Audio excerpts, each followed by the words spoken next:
Hi, you're listening to Second School, a podcast by two cult survivors who are slowly learning to be functioning members of society. I'm Jake Vaughn. And I'm Ben Ford. And this is the season finale. What does that mean, Jake? That means prominent characters such as the Queen will die. There might be a big cliffhanger at the end. Not to date the recording at all. Not to date the recording, but literally just hours ago. Our dear Queen Elizabeth III? Second. It's Charles III. Charles III. Mm-hmm. And King George III king. is...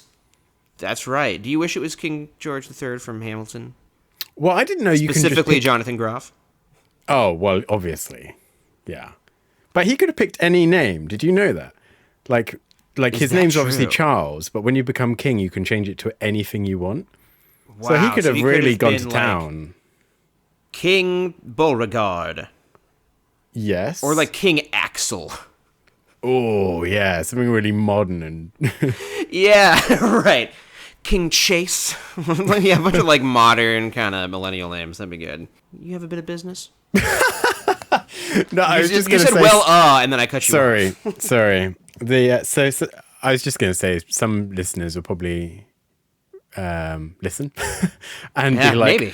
Wait, what? England had a queen? And this podcast is just so timeless that 6 generations later...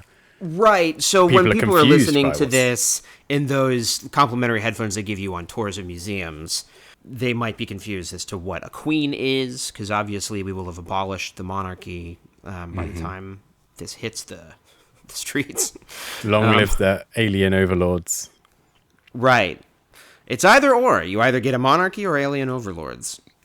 Look at this. Look at the states. Take your pick, people. We're calling this the season finale because, as people have probably noticed, it's harder and harder to align our schedules, especially when I am bad at scheduling anything in life. But also, like, you're going back to school, or are back to school already? No, 1 more week. Yep, and then actually, yes, little over 7 days, and then school starts again. How do you feel about that? It's good. To be honest, the summers are so long that like I've almost forgotten what it was like. But I do remember being constantly stressed, and I'm not looking forward to that again. Yeah. But yeah, it'd be cool. I mean, just got to do that 3 more times, and I'll get my little bit of paper that costs me probably like £60,000 or something. It costs you a lot of bits of paper. Yeah. Or you guys have like old wooden like circles or something in England. You have like... I mean, all our money's going to be bricks. reprinted now. It's going to have the flipping king on instead of the queen. That's right, with the visage of the king. Mm-hmm. So I'll be paying in different monies soon for my Drop a couple Georgie threes. You say, pay me 3 Georgie threes. I think we should just change it all. Back to tuppence. Tuppence. Don't Have you not seen Mary Poppins? Come on, man. I did think you said Poppins. I think you should pay in Poppins's. Poppins' eye. There's a dog called Poppins, isn't there, in a film or something? I don't think that's ever happened. I think I should mention that I ate probably like 3/4 of a giant tub of Haribo, so I'm having like a weird sugar rush right now. Haribo? Harry, you don't know Haribo? This is the gayest thing you've ever said. Oh my god, it's the best thing. What? I'm eating some Haribo. That's what we call our cat. His name is Bo and he's hairy. They're like very, very popular sweets in Europe. They're popular sweets, you say? Yeah, are they like gummy bears? German, I think. You definitely have them. I'm sure you must. What's the hair part? It's Haribo. Haribo.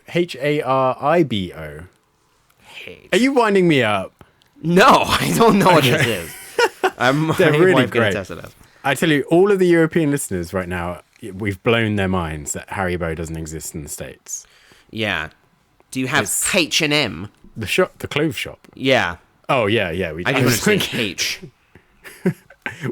There's so much hatred in the world. And mourning. Hatred and mourning. Ah, with a U. Bringing it back to the Queen, you know? Hey, bringing it back to the Queen. Speaking of Ben, we're here on the show.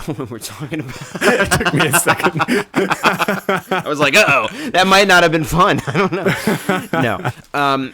Okay, so I think what we wanted to talk about, which felt fitting for a season finale of sorts, was kind of like how much we have grown emotionally, spiritually, I guess. Update. I don't even know if I believe in God anymore. I think he's dead. I think he died along with the Queen. And yeah, just like how far have we come since our journey began? Right. And like how it's, it's like, the New Year's. It's basically New Year for us. We're going to look back. Sure. We're going to look where we are. Going to look forward. Service here. Of course. But yeah, I mean, because even since we started this season, it's been what? Yeah. A good half year, a bit more than that. Yeah, I mean, I think for us, it's been probably a full year. And then as far as we've been releasing episodes, basically most of the year. So, yeah, that's a lot's changed since then. Yeah, a lot has changed. We first recorded, and it was all like I'd only left a couple of months prior to that, or even 1 month, maybe. I'm about to say, I don't even know if it had been multiple months. Yeah. You were really fresh out of Bethel. Right. Which is the title of your new single, I think, right? Album, actually. Thank you very much. A full album. Very good. Concept album. It is mad, isn't it? Honestly, like so much has obviously changed, but I had a lot more of my organs when we started. I'm actually, I had loads of thoughts and things prepared a little bit, but now that we're actually sitting down recording, it is mad that, yeah, it's just, my mind is gone a bit skewed. Like, it's difficult to contemplate how big a change it is, because I literally, so for context, like post leaving or post disassociation, it was like the worst of the worst. So I was getting like nightmares, and I wasn't regretting the decision, but it's like the decision is constantly on your mind. Like it was everywhere for me. It was difficult to not think about it. You feel the consequences of it in like every facet of your life. Yeah, exactly. Whereas now it's so far the other way, where like I had a dream last week. I wouldn't even really say a nightmare, and like my family just so happened to be in it, and it wasn't really about them. They just kind of popped up, and then when I woke up, I was like, "Oh, that was weird," because I like haven't thought or seen or like, because they spoke, I haven't heard their voices in like so long, but it's also not crazy traumatic. And that was like wow, this is I would never have believed that like a year, just over a year ago, that it's so much like mental recovery has been made, let's say. Oh, good. How about you? That's really good. How's all of that jazz going for you? For me, like, yeah, it's been a really crazy year. And one thing we had talked about that was a little different about our family ties were that because you were in Bethel for a while, you actually were at least a little bit used to not seeing them on a regular basis. Right. So at least like being in the physical proximity of your family, that didn't feel quite as different. And for me, that is still really weird. Like it still is hard, and I still get those nightmares quite a bit. Or not even nightmares, but it will just be normal. Like I will just be with my family in the dream, and like nothing will be weird. And then I wake up, and then the waking up is kind of the nightmare part, because it's like, oh, I was tricked into thinking that my family talked to me for the previous 8 hours, and that was not true. But for the most part, I've been in such a better place. Like when you have one thing that's supposed to dominate your entire personality, everything you do, say, act, and then you get rid of that, you realize that that's really not a healthy way to live. There really shouldn't be any one thing that completely overwhelms and predominates every aspect of your life. And so there's so much more room now in my heart for like so many different kind of like interests and people, and I just feel I feel a lot freer, and I feel a lot more confident in my abilities.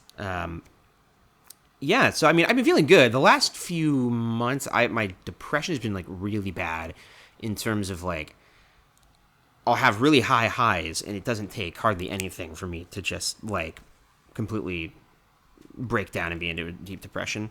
That's more like I need to go back to therapy and all that.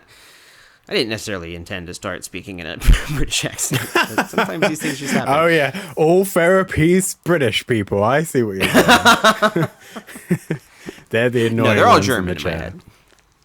That's How right. dare you. Freud. I think he was German. Now that you mention it, I think that's a really good... Obviously, like, everyone's journey, like, waking up and leaving is going to be so unique and crazy. But I was trying to think of, like, tips that I would give based on my journey, which may or may not be applicable to someone else. But I think that was one unintended thing that you just touched on there, where I was in a position where I had to do this, so I didn't see it as a benefit, but now I do, of moving, like physically changing the area where I live and dwell, essentially. That made all the difference in the world, because, so obviously I had to leave Bethel and, you know, I went back to my parents for a little bit, but theoretically I could have just stayed there and gone, you know, maybe to the local uni or something, but I didn't do that.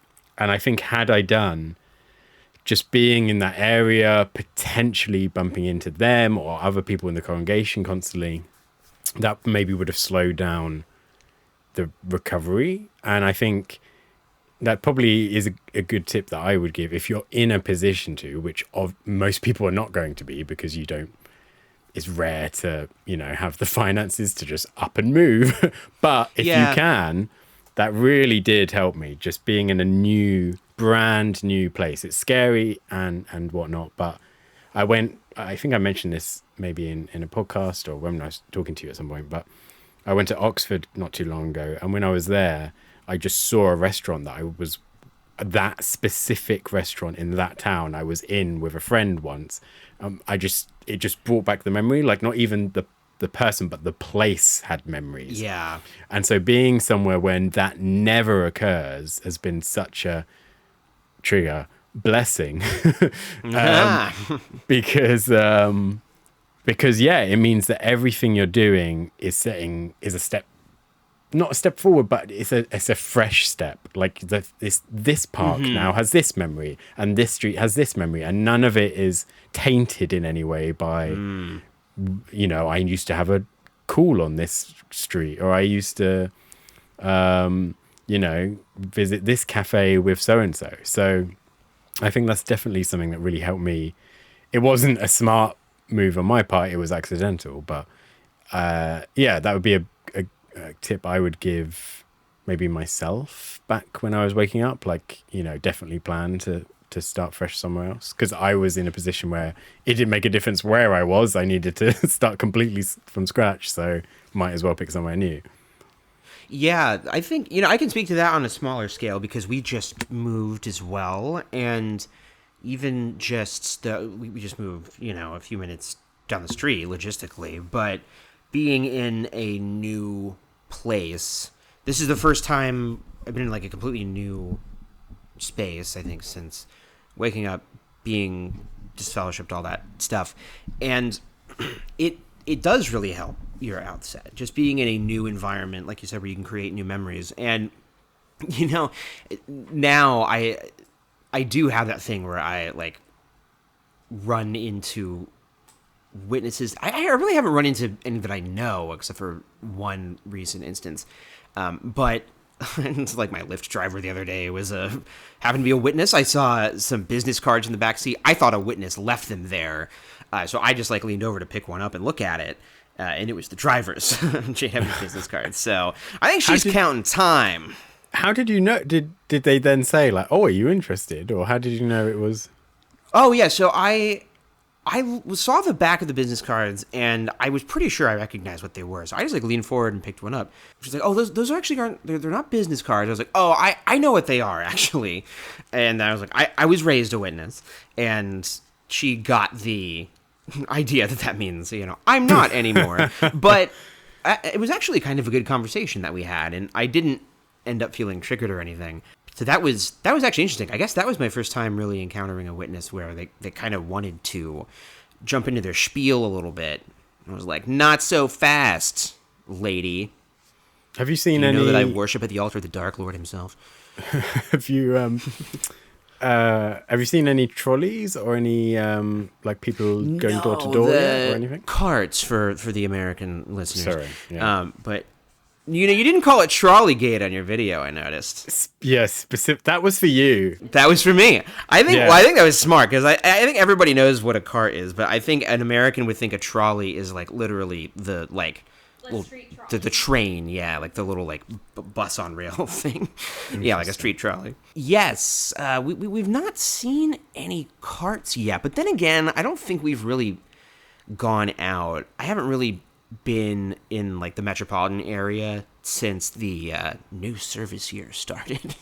So that will be interesting. And that's one of the things where like the congregation that I was disfellowshipped from in large part helped organize the metropolitan witnessing downtown. So if I do see them, I'm almost guaranteed to know who they are, or they'll recognize me a little bit. Like I probably at least gave a talk at their hall or something, or they know my parents. So that I'm not necessarily looking forward to. I would like the opportunity to go up and just have a conversation, not cart crash and be like, "Hey, do you know about the pedophiles?" But like, like, "Hey, what's this?" Or "Hey, what's this? What's going on?" Or like reference, I don't know, something in the news. How do you feel about that? Because I think we're both pretty non-confrontational when it comes to that stuff. But yeah, good question. I got really prepared. So in my head, I think, a perfect trap. You prepared your presentation for the ministry? Literally. Because I think what I would do is go up and say, like pick up something and be like, "What's this?" And they would, ask their question or whatever. And then I would say, "Oh, I heard that you people don't vote," which is a perfect trigger because any Jehovah's Witness on the planet will go, "Oh, no, well, no, we remain neutral because God's kingdom, blah, blah, blah." Perfect.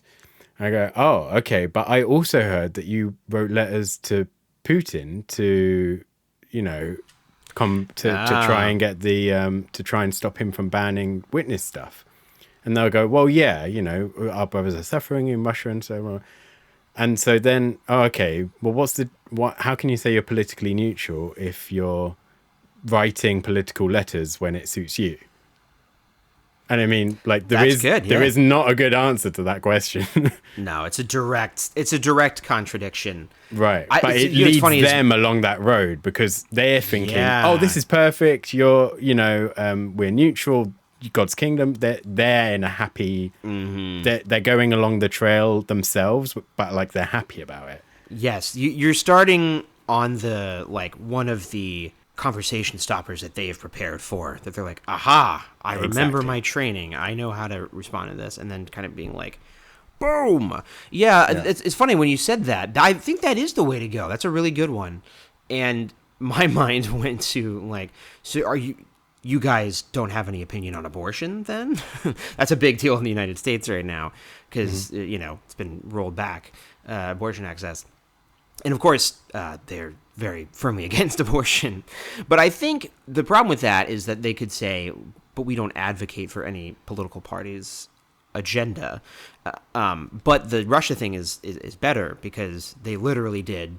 That's lobbying. They petitioned a government official to change a law.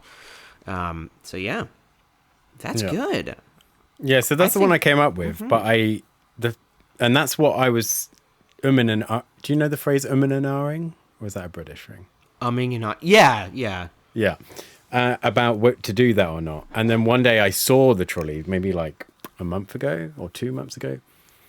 Actually, no, it must be about a month. And it caught me when I was kind of a little bit busy and like doing my mind wasn't prepared to see them because I didn't know they even did it there. Yeah. And I just looked at it and I just smiled and carried on. And I thought, I've got this thing prepared, but I as a human just cannot be bothered. Like, I know that I know that if this works, I'm saving your life, but there's a very good chance it doesn't. There's a good chance that you this conversation makes you uneasy. It might make me uneasy. It might trigger me. I have no compulsion or no need to do this. So I'm just not going to. I'm already, I'm doing the YouTubes. I'm on Twitter. I'm on Reddit. I'm talking to people I know. I'm active. So I don't need to do this. And that feeling of just walking by and smiling, and actually I kind of laughed to myself because I was like, I just really don't care about this anymore. That was a great feeling. That is a good feeling. I kind of, I suspect I would do the same thing because you say that and I'm like, yeah, I have avoided that kind of social interaction my entire life anyway. I'm not the kind of person who, if I see a little kiosk or set up at a store and they're like, hey, we're, trying to get people to sign up for X, Y, or Z, or even if it's just Girl Scout cookies, I'm just I wear headphones everywhere so that hopefully people won't ask me what's going on. I just don't want to talk to anybody. So it would be I would feel like I was putting on an act to be just to say hi and start a conversation with the cashier at a store and be like, hey, how's your day? What's going on? I'm just I don't fucking care. Not to be rude, but just I don't know. It's just weird. I don't like talking to strangers. Yeah. I was never going to cut it in the organization. I don't like talking to strangers. Yeah. And the mad thing is now I see them all over the place. So they've got one. This is the only one where I'm still debating. They have a spot that they do it just outside, literally a few steps outside the university grounds. And so they obviously, that's a really good traffic area. You're going to see, hundreds of students going. It's kind of there's maybe 2 or 3 ways in and out of the whole complex, and that's one of them.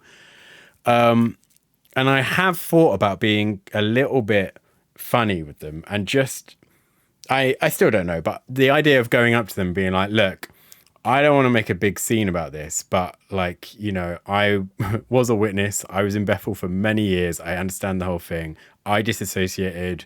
I don't want to get into it because you'll consider me an apostate, but I'm at this uni now and I don't really want to see the trolley all the time. And every time I see the trolley, it might make me angry and there might be a scene and that's going to get really annoying for you. So would you mind just picking a different spot?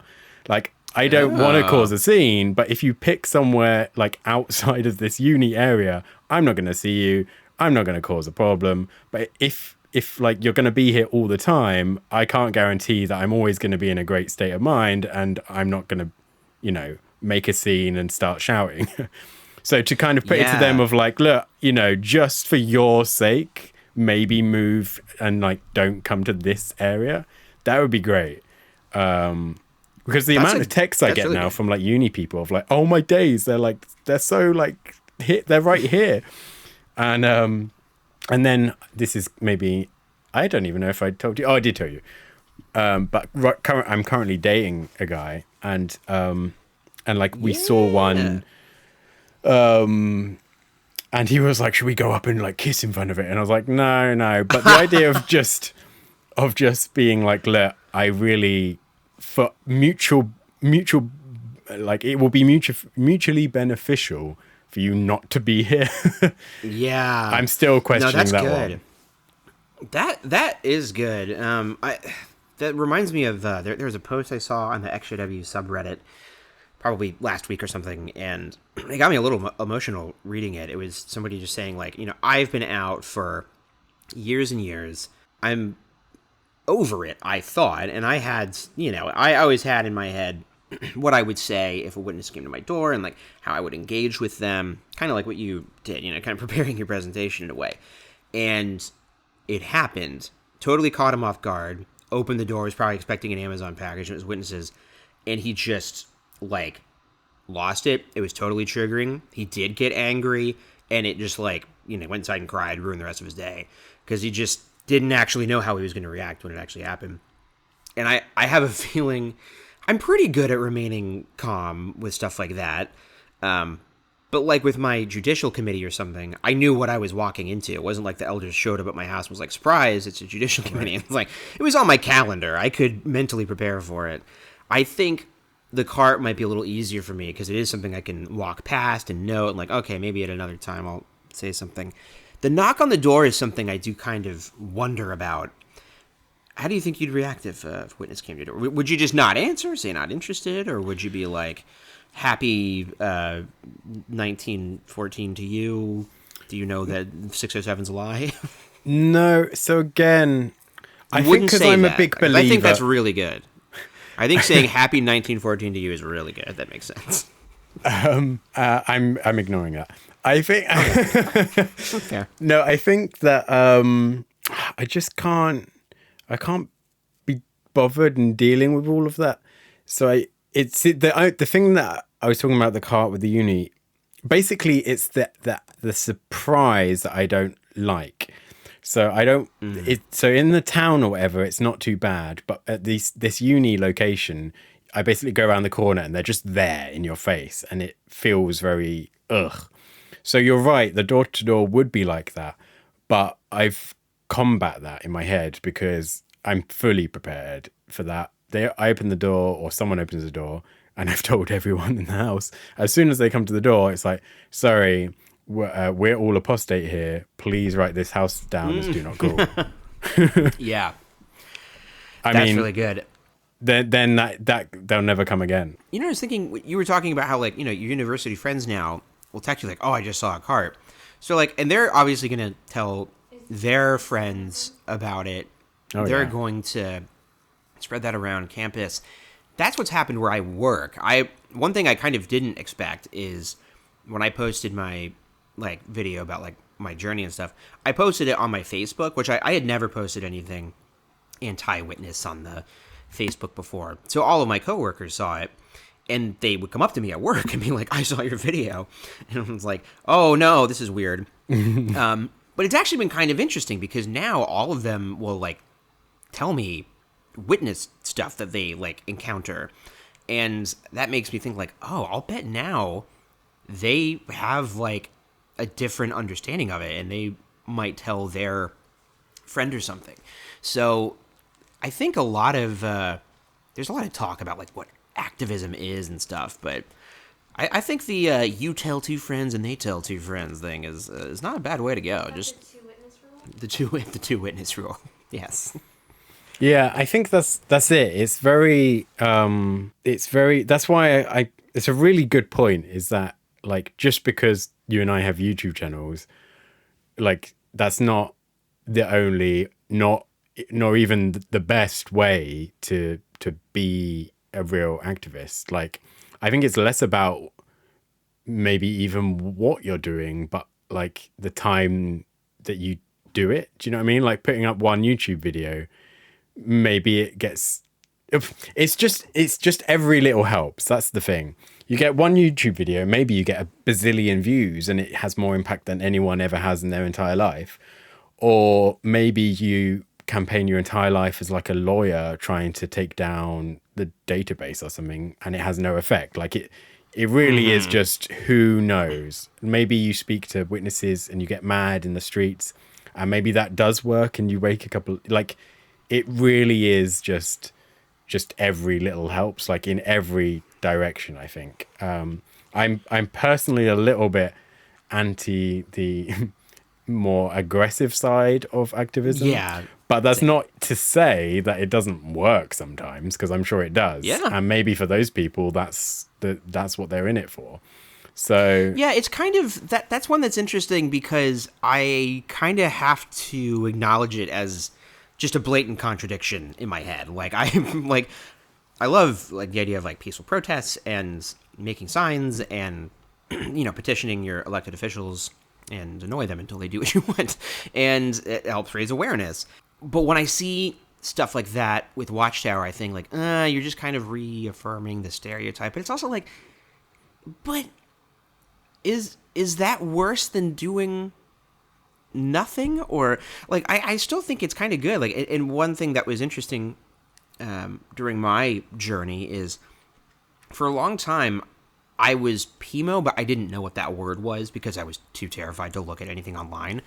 But I definitely knew within myself, like, there's something wrong, man. Like, this is not clicking with me. It's starting to seem manipulative. I think they could be making some of this stuff up. And the last convention that I ever went to, and I was a servant, I was an attendant, I hated it. I, like, completely regretted signing up to do anything. And on the way in, there was one apostate guy with a sign and about child sex abuse. And it stuck with me like, God damn it, maybe, I mean, like, I want to know what that guy's talking about. And it, you know, kind of helped push me over the edge a little bit in some ways. So, yeah, I do think you just never know. You never know what works. Do you know what? Maybe this podcast episode will help someone. Could you imagine? No. Don't say nothing we've ever done has like helped. That, Ben. No, I think if anything, we're a detriment to the community. Yeah, I agree. No, that's I like the idea of more like direct community engagement though, because it is like you get to see the results of it more directly. It's like that with anything. That's and it means more as well. I think often because like especially like my closest friends, the ones that are, you know, pure worldly and not ex-witness or anything, there is a 0% that they ever have any kind of engagement with witnesses, you know, like it's like, you know, worldwide it's pretty low anyway. Probably like a 2% chance that something happens or even lower, but they have gone from whatever percentage it was for the general population to a 0. And just that impact, like you say, that personal connection and the relationship you have means that when you talk about your experiences, it has a real personal, deep connection. So, and that's the kind of impact that anyone can have as well. So whether you know, can have or want a YouTube channel or a podcast or a Reddit account or a Twitter account or whatever it is, like just having or talking to your friends now about it, or even just one and confiding in your, you know, telling them about your past and what that did to you and how you feel now, and that has a big impact on the other person, especially when you have that deep relationship. So it's like I say, every little helps. So that anything you can do to spread awareness and inform people, I think it's almost like literally the other side of the witness coin of like, you know, like just smiling at someone, maybe it has an impact, like, but in they the other way, see the logo out here. You don't know, all these people could be going to the website as soon as they, you know, aren't in public anymore.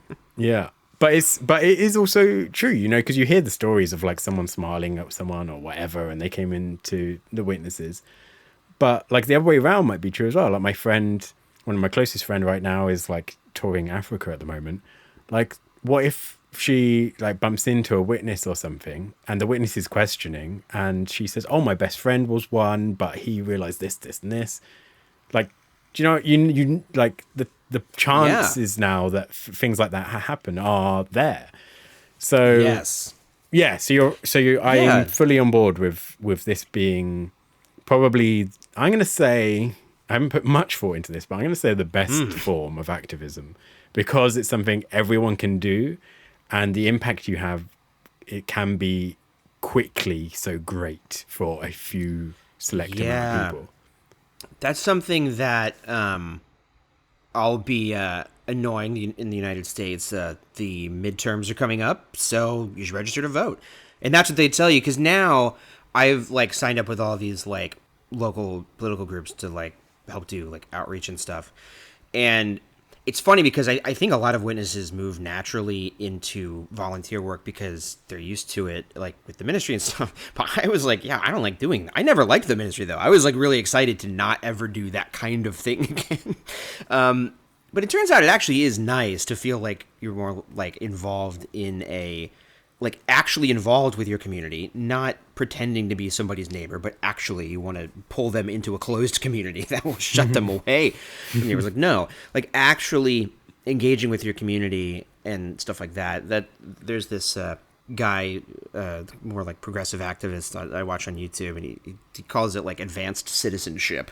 And I kind of like that. I like the idea of just like trying to be a more well-rounded citizen and like more knowledgeable about my area and stuff. And to that point, like talking about ways that we've grown and stuff, one thing I think we can both be proud of is I don't think that the ex-witness stuff dominates all of our lives. Like we both have like pretty full social lives. We're always doing stuff. That's one of the reasons why it's hard to schedule the show, is because we live in different countries and we do stuff. And it's not just our channels. Yeah, exactly. Yeah, and funny you mentioned that, Jake. I recently tweeted something and I would say it caused a bit of a stir, but I don't think I'm big enough to stir, so it probably caused a little bit of I forgot about a drop or something. Anyway, I was talking about... this was seismic. I was talking about the dangers of constantly consuming particularly emotional XJW content, but actually my feelings are just XJW content in general.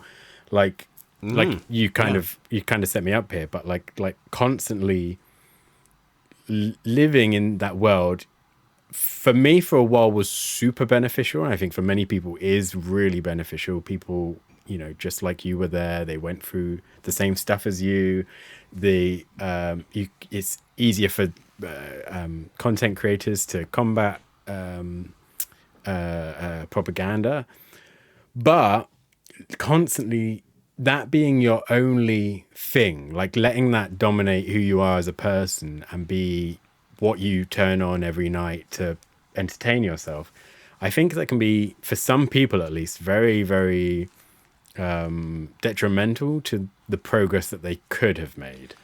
Yeah, I think that's really important. That's something I think I said in like the second video I ever put out, was like just acknowledging the fact that, you know, when you're first waking up, you go down the rabbit hole and it's all you want to consume.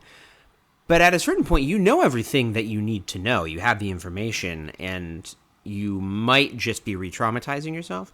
And it's obviously, you know, going to be different things for different people, and that doesn't mean never again. But like I think a good example of this, because this is just true of any kind of media. One thing I think a lot of people found out in the like pandemic is like, I consuming the news literally all the time just makes you really depressed, you know, because like there was all this civil unrest, and there was political unrest, and there was a global pandemic. So it just felt like, I know for me, like I was constantly listening to podcasts and watching YouTube channels and the news and stuff. And it was really bumming me out. And I realized like, I'm not just like reading stuff for fun anymore. I'm not like just listening to my favorite comedy podcasts. And I had another experience too, where it's taken me the better part of a year to put together research for this video that I've been researching on a conspiracy theory.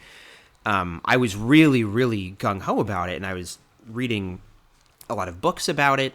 And even though it's, of course, things like combating conspiratorial thinking and conspiracy theories and stuff, I found that it actually had a really profoundly negative effect on my mental health to just be listening to that kind of stuff all the time. Like, it actually made me a little bit more conspiratorial.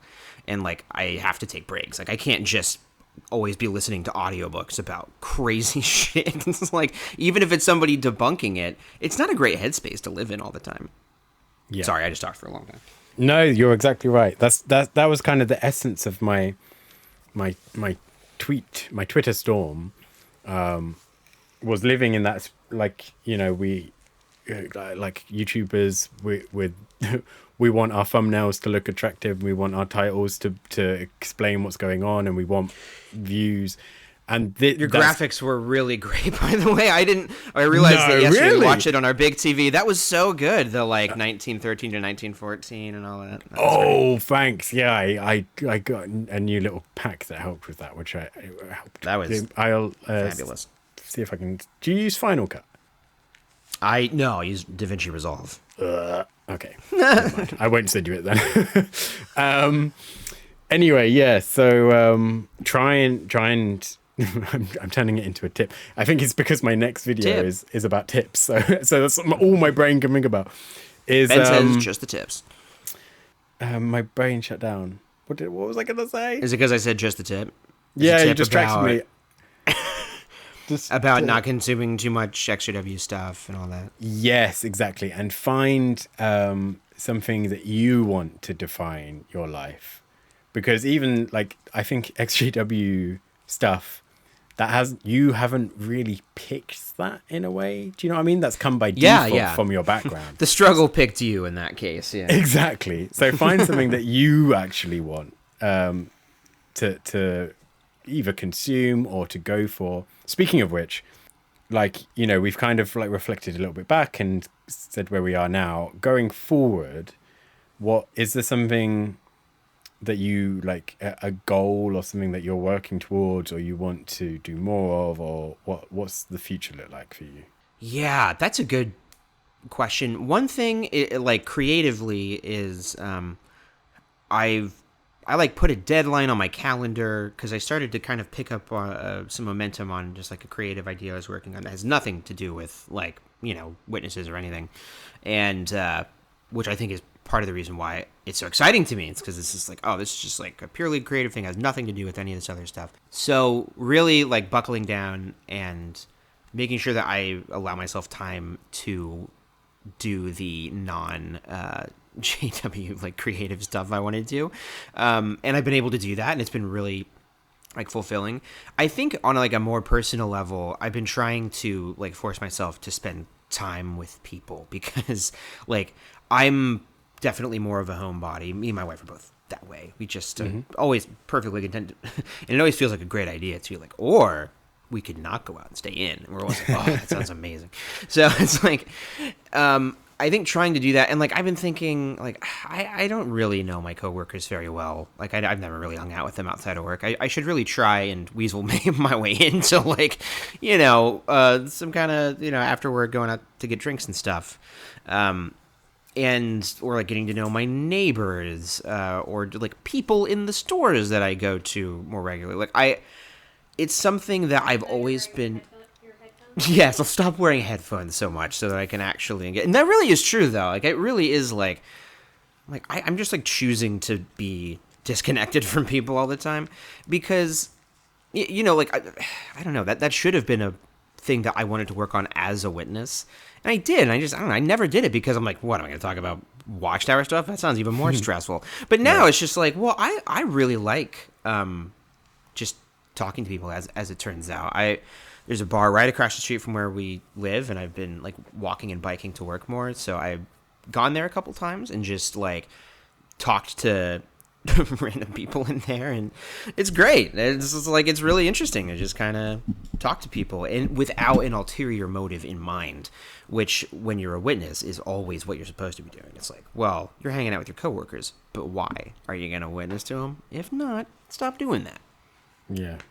That's kind of me. Make more friends. Be nicer. That sounds like a very healthy goal, a very healthy spiritual goal. To my spirit of just my dying body. Or the spirits that you can take Hey, in at you the know pub. what? When I'm at Thirsties, the spirits. So I think for me, Yeah, sorry, I should have asked. Hey, Ben, how about you? You'll edit it, I'm sure, to make you look It was implied. Yeah. No, I'll keep the rudeness in. Remember, Jake hasn't gotten out and socialized with people. That's true. I'm still learning to socialize. I think for me, there's a couple of things. So YouTube, this is kind of one of the reasons why we were chatting about taking a season break is like university just naturally takes up most of my life, and then I have to fill in the gaps. And so, like I mentioned, I'm currently dating someone, and it's it's early days, but I need to spend time doing that, otherwise it will stop. So that's going to take up some time, but also like I'm going to try at least and get some kind of regularity to YouTube, and not just I had time in uni, here's one, 4 months later, here's something else.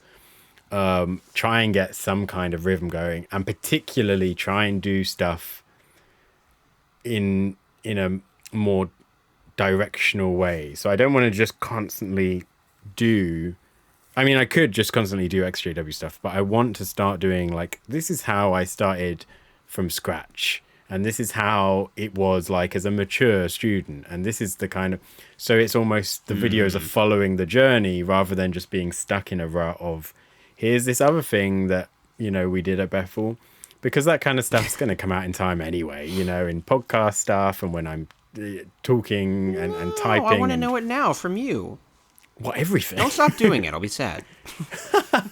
No, I don't think I will stop, because otherwise, the subscribers will disappear. But yeah. But no, that's definitely a goal, is to try and have some directionality to the YouTube. Plus, I think this is something that has been took some mental getting round, because as a witness, it's trained to be a bad thing, and most normal people also see it as a bad thing. But I think it can be good. I'm reading a book at the moment from one of my favorite people ever, Scott Galloway, and he is it's called The Algebra of Success, and one of the points he makes is that he spent... We're so different. I just heard that and I was like, I fucking hate this book. I don't even know what it is. I hate this kind of book. He writes in the book that like he basically lost his 20s and 30s just because he was constantly at work, and he was just a complete workaholic, and that had severe effects like on his family life and whatever. But he suggests trying to do it basically and pour as much time as you possibly can while you're young into your career, because it has now enabled him to have extreme flexibility with his family life and social life because of the time that he devoted to it early on. It was worth putting in the work. Exactly. And okay.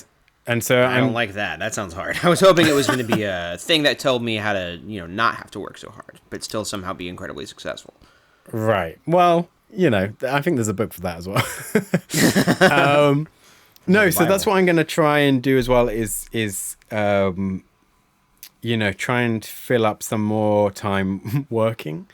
And it's just taken some mental getting around to say that like out loud, because it sounds like a bad idea. I think it's just witness brain left over, but like, I've got a couple of hours here during the winter or whatever when uni's not on. I could do this, I could do that, but taking up a job over those couple of weeks will get me a bit more money, which I can put in savings, which will help post uni, So that kind of mentality of spare time, not needing to constantly relax and actually just grind a little bit more, because, university has put me into a false sense of security. But as soon as the course is done, I'm back to having nothing and, no kind of basis. So, so that's another goal for the foreseeable future, is to grind a bit more, so that I'm in a better position in 3 years' time than I would otherwise be.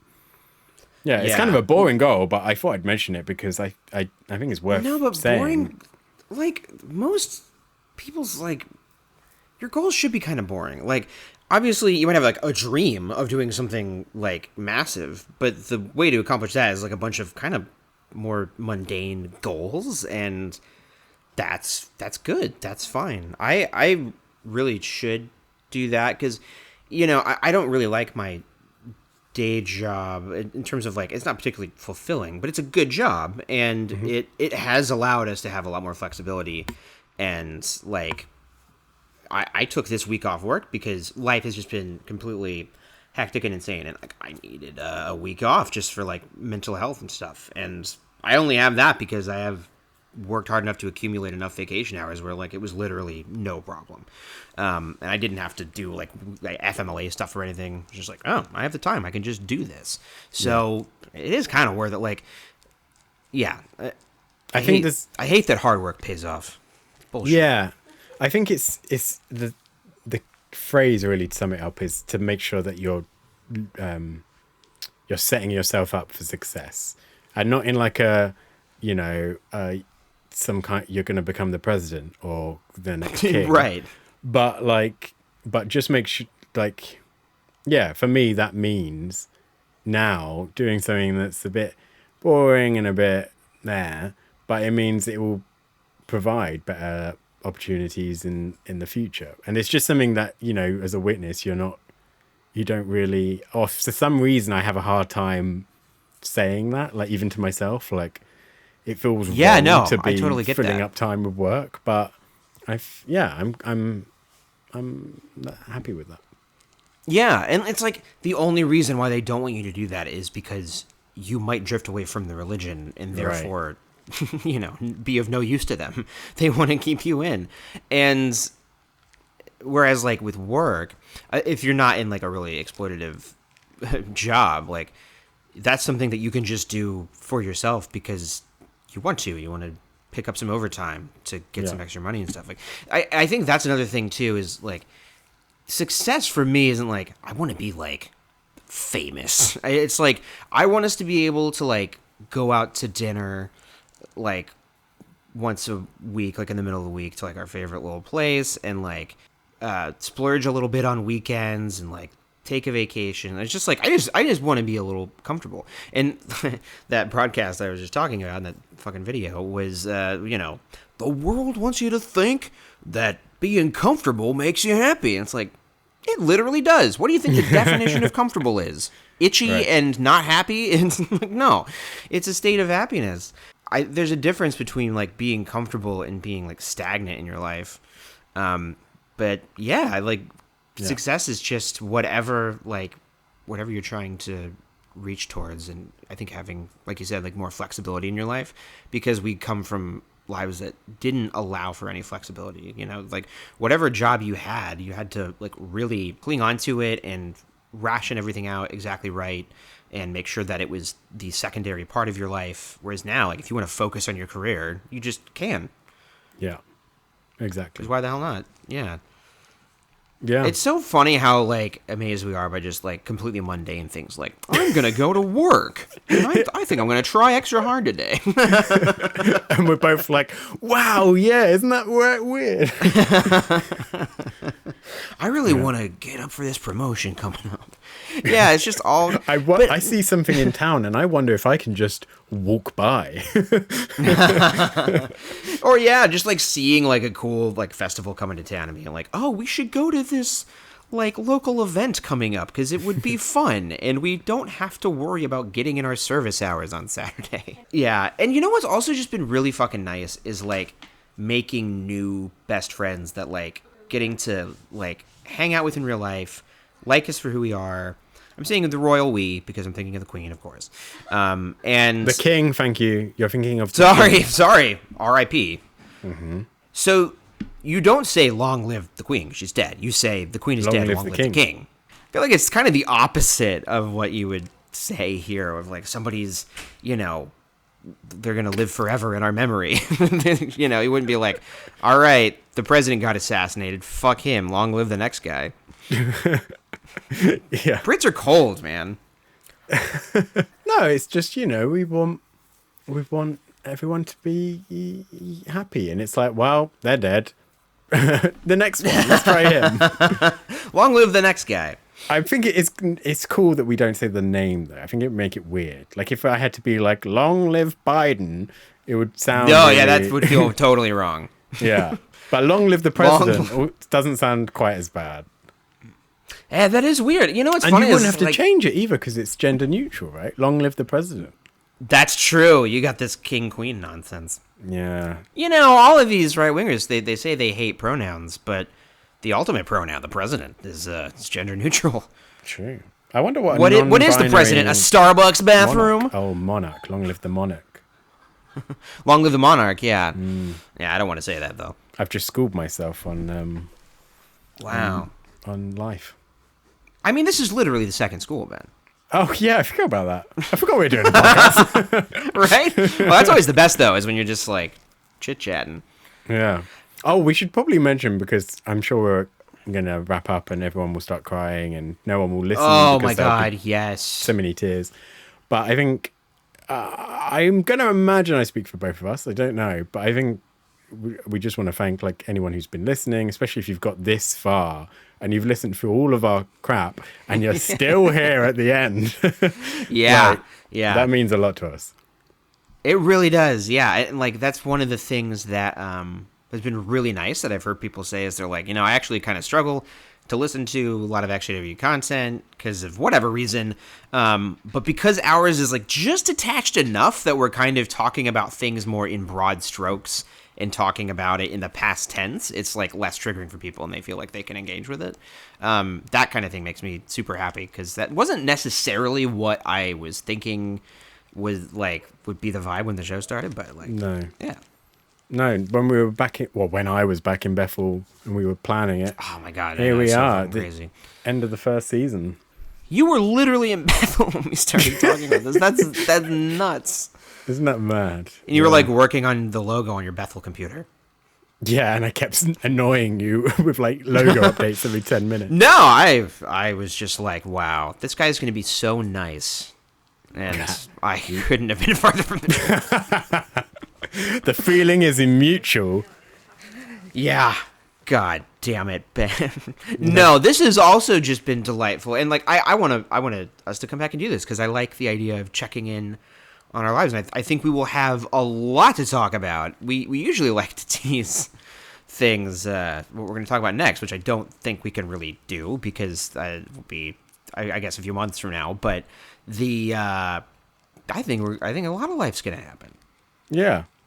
Yeah, hopefully, well, some things will be the same. You know, you'll still be annoying. I'll still be complaining about university, but also talking about it non-stop. And there'll be a lot of similarities, I'm sure. But how many Marvel movies do you think will have come out in the time between? Oof. Like The real question is how many Star Wars movies?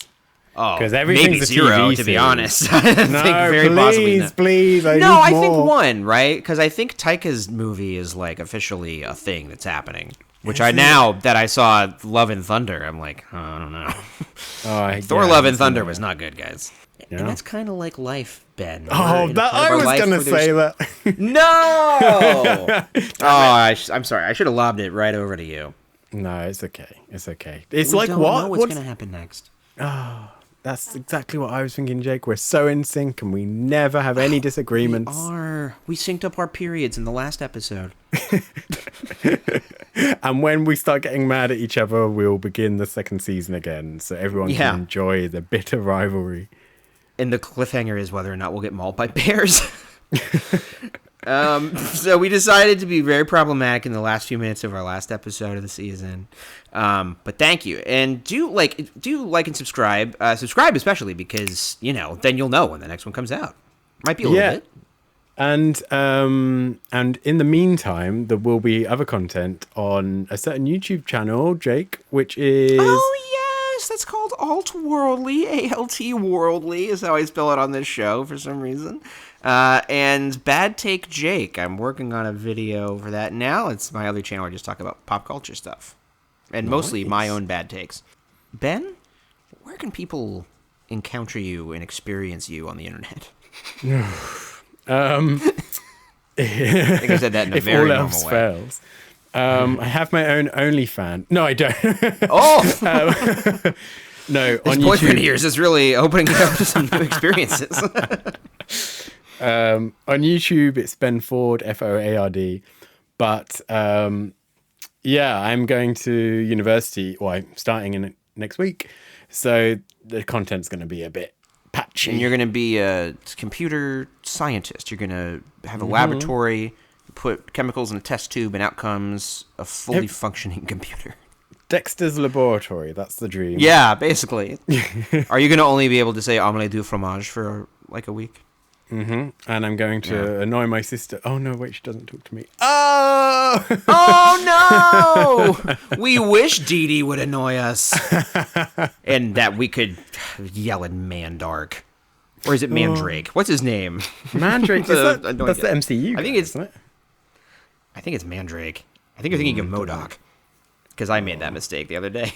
There's too many Mo's. Mo Farah, British Olympian. Mofo. Motherfucker. Mo content Joe. is available. I just thought you were going to say Mo cunt. This is a family podcast, Jake. Sorry. I know the families like to gather around the hearth and listen. They do. After JW Broadcasting, they put this on. I think that's good. You know, it's like you just watched Fox News. You flip over to MSNBC for the other side of the story. I made sure to make us not Fox News in that example. Thank you. Nor did I make us the UK's failed Fox News that Cat made a video on. I know. I failed very quickly.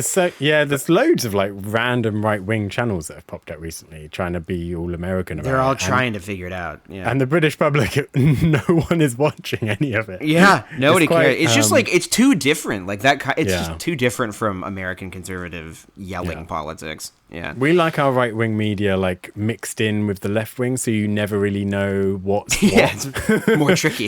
Yeah.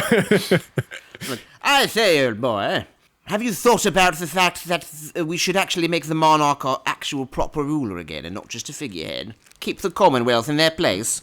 I actually think that I think this is a good time for people to leave the Commonwealth. I think Australia might just leave. Yeah. Yeah. But anyway, that's a different matter. Do you know what I'm going to do, Jake? What are you going to do? Leave this Commonwealth. This part. I think that this is, it's not that I left the left, it's that the left left me.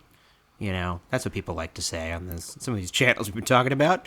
And so please like and subscribe and comment and subscribe to our channels and be our friends in real life if you are listening and Twitter, are our friends. Instagram. Twitter, Instagram. I'm at all. There might be a new social media. There's probably a new app that everyone's on by the time the second season's and out. it's only on Ugly Watches. And you have to put your hand to your ear to listen in. Yeah. You can hear what we're saying at any point.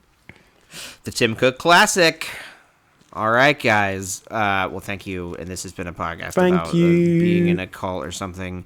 And we didn't be adults, so we have to do another season. Bye. Bye.